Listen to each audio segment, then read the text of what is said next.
Hola, ¿qué tal están? Tutorial sobre el pensamiento crítico.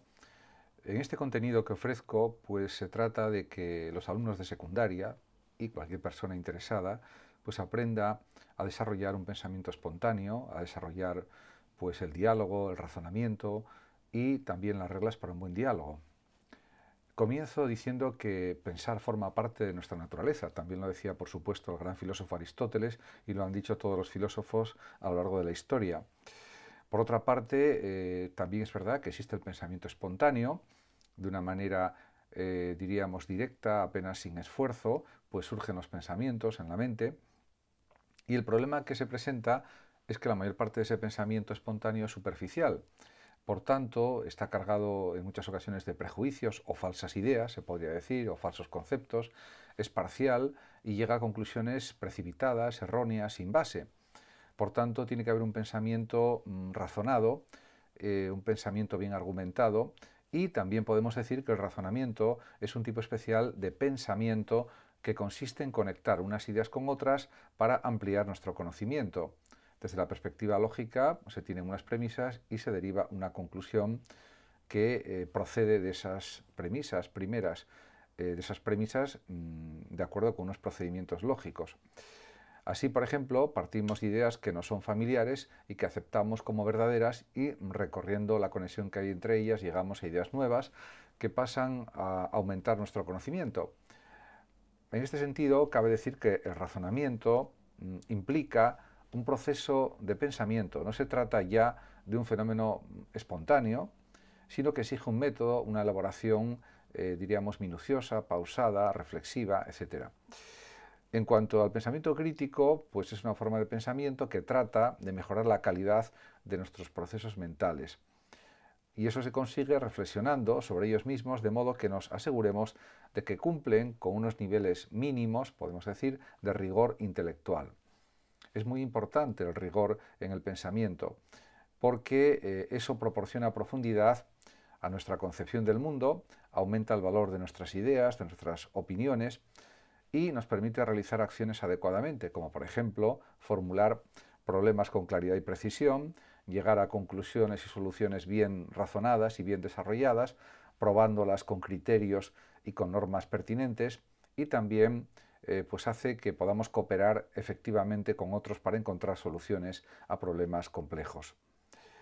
Podemos decir que hay diversas o diferentes estrategias útiles para mejorar el uso que hacemos de los elementos del pensamiento, y son algunas las siguientes. En primer lugar, se puede hablar del propósito. Cuando hablamos de propósito, esto supone que en el curso del pensamiento o de lo que queremos resolver, hay que escoger propósitos realistas y significativos. Esto no quiere decir que no haya que ser ambiciosos en la elección de esos propósitos, pero desde una perspectiva realista, insisto. También es evidente que hay que tomarse el tiempo necesario para identificar ese propósito con claridad. Y por último, hay que comprobar periódicamente que no te apartas de tu propósito, de tu fin, de tu proyecto, podríamos decir. En cuanto a los problemas o al problema, pues diríamos que hay que hacer explícito el problema o la pregunta que hay que resolver, conocer también el alcance real del problema o de la pregunta y sobre todo averiguar si el problema tiene una solución o es susceptible de opinión, etc. En cuanto a los supuestos del pensamiento crítico, pues cabe decir que hay que identificar ciertos supuestos que subyacen en el planteamiento personal de alguna cuestión, determinar también si los supuestos son justificables o no y de qué manera, y también considerar cómo los supuestos influyen en el punto de vista personal o de cada sujeto. En relación con la perspectiva referida al pensamiento crítico, pues hay que identificar pues, el punto de vista subjetivo o la perspectiva de cada uno, considerar también otros puntos de vista diversos y analizar sus fortalezas y debilidades.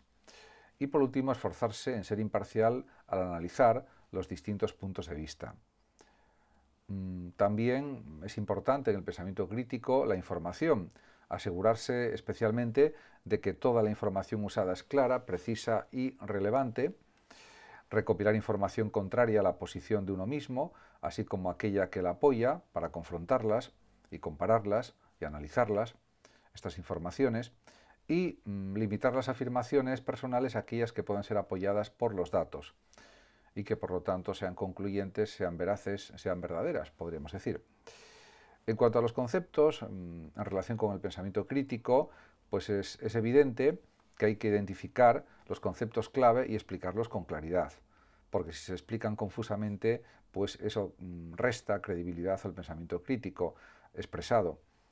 Y también, por supuesto, asegurarse de usar los conceptos con precisión, con rigor, porque eso es algo fundamental para desarrollar un buen pensamiento crítico profundo. En cuanto a las inferencias, en relación también con la capacidad crítica, pues es evidente que hay que asegurarse de no cometer errores en los razonamientos, comprobar que no existen contradicciones entre las distintas inferencias que se empleen, etc. Y por último, en las consecuencias, pues está claro que observando el desarrollo del pensamiento crítico realizado, hay que considerar todas las consecuencias posibles y también, por supuesto, identificar las implicaciones positivas y también negativas de los planteamientos personales y de las conclusiones también subjetivas, o de cada uno, podríamos decir. En relación con el pensamiento crítico también se puede hablar de la actitud dialógica, del diálogo. En este sentido, es evidente también que un diálogo es una actividad de grupo en la que los participantes comparten opiniones en torno a un tema establecido o determinado. A diferencia del debate, en el diálogo no se espera que prevalezca una idea al final. El objetivo es simplemente compartir conocimientos que permitan enriquecer la comprensión del tema del que se está hablando, ponerlo en común para comprender de forma más profunda, más completa y mejor aquello sobre lo que se está dialogando, sobre lo que se está hablando. En cuanto a la estructura y el propósito de los diálogos, pues también está claro que todo diálogo debe contar con un moderador, al igual que los debates, y con unos participantes activos. Cuando la actividad se realiza en el contexto, por ejemplo, de un aula de secundaria, por ejemplo, el papel del moderador recae en el docente. El diálogo se puede iniciar con el planteamiento de una cuestión o un tema que puede decidir el moderador o establecerse por consenso de los participantes.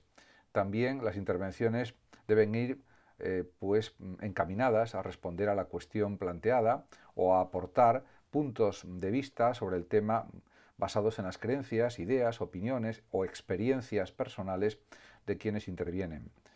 También es claro que a medida que el diálogo avanza, el moderador puede introducir cuestiones nuevas que sirvan para profundizar en el asunto y para ampliar el asunto también.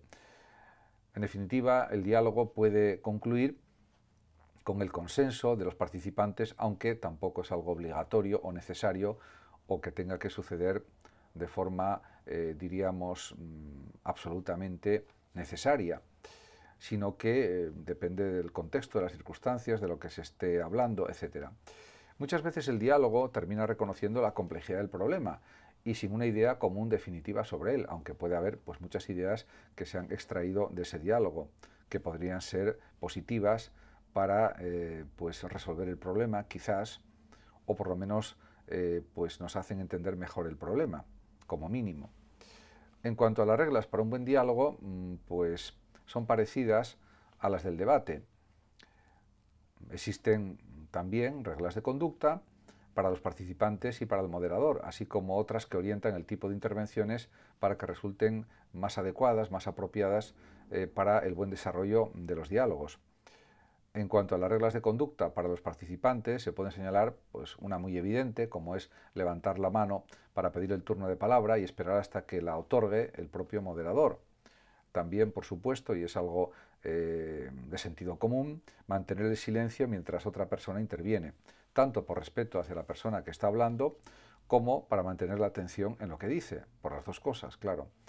Y también al intervenir dirigirse al grupo y hacerlo de forma breve, con una exposición clara de lo que se quiere expresar, no una exposición larguísima que también quita tiempo a los demás que intervienen en el diálogo. En cuanto a las reglas de conducta para el moderador de los diálogos, pues dar la palabra pues, a quienes la soliciten, respetando el turno de las peticiones, por orden temporal, de la solicitud de las peticiones de poder hablar. También no expresar nunca opiniones ni participar activamente en el diálogo y ceñirse a la función de moderador nada más. Y también, por supuesto, reorientar el diálogo si se produce una dispersión, para que se vuelvan a centrar en el tema que se está debatiendo y, como se suele decir, no se salgan los participantes por los cerros de Úbeda, que es una expresión bastante coloquial. Se salgan del tema, en definitiva. También el moderador puede pedir que se reformule una intervención si interpreta que no ha quedado clara, que se explique de otra manera, y comprobar si se ha entendido preguntando a los demás. Parece casi como si fuera una clase en la que se pregunta a las personas si han entendido lo que se está explicando y que lo expliquen con sus propias palabras, algo similar, en caso de que se considere que no ha quedado clara la exposición del que está interviniendo en ese momento en el diálogo. En cuanto a las reglas sobre el tipo de intervención, está claro que esto es muy importante también para ceñir bien el propósito de los diálogos y habría que decir tres cosas. La primera, que la motivación de las intervenciones no debe ser convencer a los demás, sino aportar algo nuevo o útil al diálogo. Puede haber personas que, aunque lo que se aporte sea muy interesante, muy útil, muy novedoso y que esté muy bien razonado, pues no quieran convencerse y están en su derecho, y otros que sí se convenzan. Además, en segundo lugar, las intervenciones deben hacerse desde la confianza en que uno es aceptado por el grupo y que su aportación es interesante. Puede ser más o menos interesante, como es lógico, pero eso entra dentro de lo positivo también. Y por último, las aportaciones a los diálogos o al diálogo pueden centrarse en contestar a la pregunta planteada, en dar una opinión o en formular nuevas preguntas que estimulen la reflexión sobre el tema. Esto también sería algo muy provechoso para la actitud dialógica, que es una actitud realmente muy participativa y además muy útil para avanzar en el conocimiento, para avanzar en las ideas, para avanzar en el saber en general. Muchas gracias a todos por su atención. Saludos como siempre a los oyentes de Radio Sofando de México y hasta siempre.